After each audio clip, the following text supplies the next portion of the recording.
Leyes de Kirchhoff, circuito en paralelo. Considerando el ejemplo de las tres resistencias visto en la clase anterior, en un circuito en paralelo, la corriente se reparte y la tensión es la misma.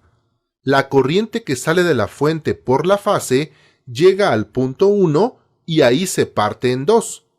Sigue su camino hasta llegar al punto 2, en donde vuelve a partirse.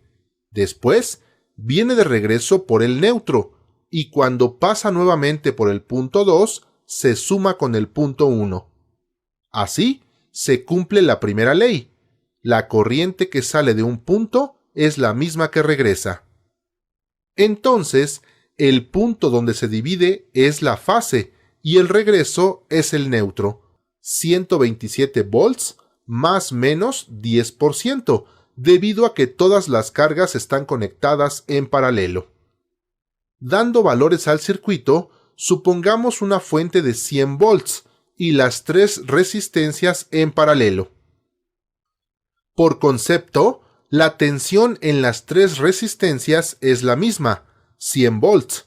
Esto debido a que en un circuito en paralelo, la tensión es la misma y esto se cumple teóricamente. Ahora debemos determinar cuánto es la corriente que sale de la fuente y cómo se va repartiendo en las tres resistencias. Para ello, debemos transformar este circuito en un equivalente que tenga una resistencia que represente a las tres. Para un circuito paralelo, se obtiene con la siguiente expresión: el inverso de la suma de los inversos.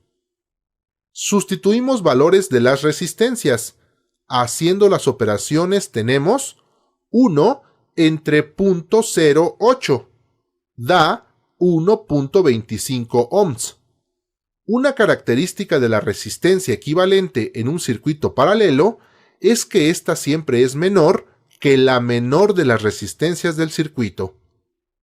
Ya con la resistencia y la tensión, entonces la corriente de la fuente será 100 volts entre 1.25 igual a 80 amperes, que se van a repartir en las tres resistencias. La corriente en la resistencia 1, aplicando la ley de Ohm, es tensión entre resistencia, 100 entre 10, esto da 10 amperes.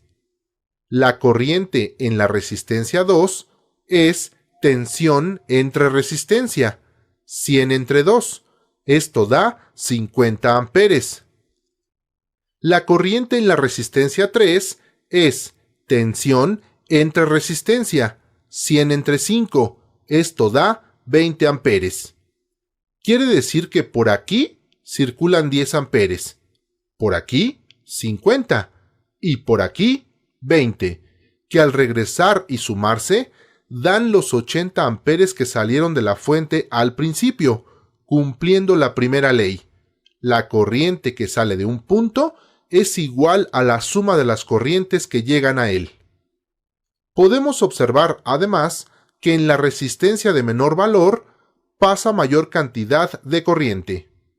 Estas son las características del circuito en paralelo y cómo se da cumplimiento a la primera y segunda ley de Kirchhoff.